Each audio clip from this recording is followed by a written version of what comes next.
क्या है सुगोली संधि? नेपाल ने नया राजनीतिक नक्शा बनाकर भारत के सीमा विवाद को बड़ा तूल दे दिया है। दोनों ही देश सुगोली संधि की बात करते हैं, जिसके चलते नेपाल को भारत की उसकी जमीन वापस करनी पड़ी थी। लेकिन इस संधि की कई ऐसी बातें हैं जो आज भी स्पष्ट नहीं हुई है। जाने क्या है ये संधि।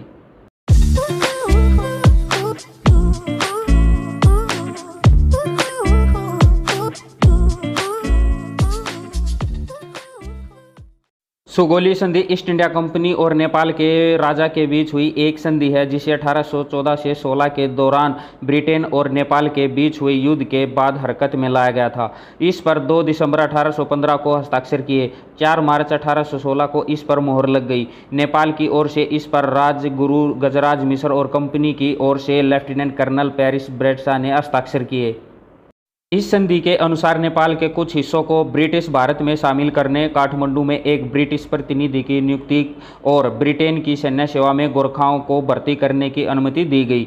संधि में साफ था कि नेपाल अब किसी भी सेवा में किसी अमेरिका या यूरोपीय कर्मचारी को नियुक्त नहीं कर सकता।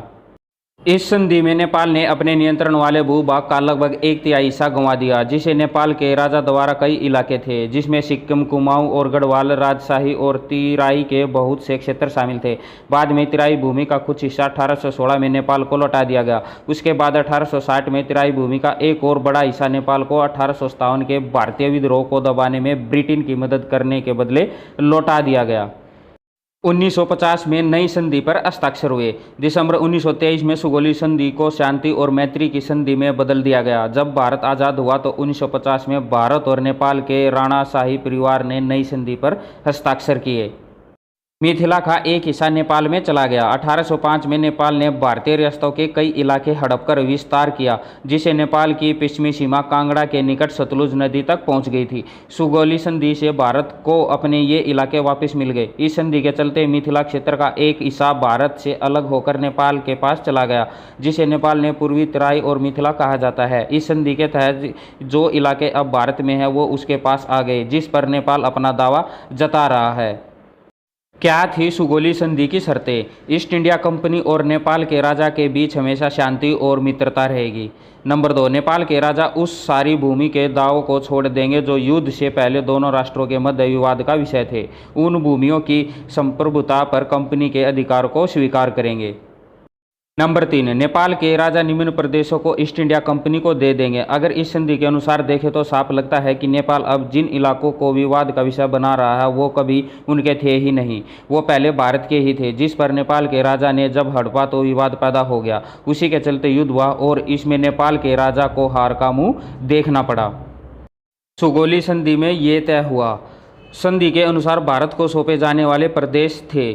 नंबर 1, काली और राप्ती नदी के बीच का संपूर्ण तराई क्षेत्र। ये इलाका अब विवाद का विषय बना हुआ है। नंबर 2, बुटवाल को छोड़कर राप्ती और गंडकी के बीच का संपूर्ण तराई क्षेत्र। नंबर 3, गंडकी और कोशी के बीच का संपूर्ण तराई क्षेत्र, जिस पर ईस्ट इंडिया कंपनी द्वारा अधिकार स्थापित किया गया है।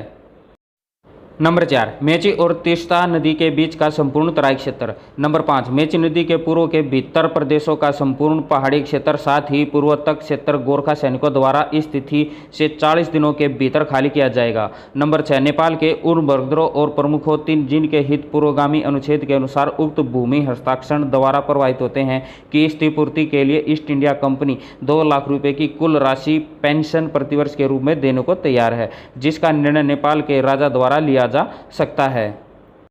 नंबर 7, नेपाल के राजा, उनके वारिस और उत्तराधिकारी काली नदी के पश्चिम में स्थित सभी देशों पर अपने दावों का परित्याग करेंगे और उन देशों या उनके निवासियों से संबंधित किसी मामले में स्वयं को सम्मिलित नहीं करेंगे। नंबर 8, नेपाल के राजा सिक्किम के राजा को उनके द्वारा शासित प्रदेशों पर कब्जे के संबंध में कभी परेशान करने या सताने की किसी भी गतिविधि में शामिल नहीं होंगे। यदि नेपाल और सिक्किम के बीच कोई विवाद होता है तो उसकी मध्यस्थता ईस्ट इंडिया कंपनी करेगी।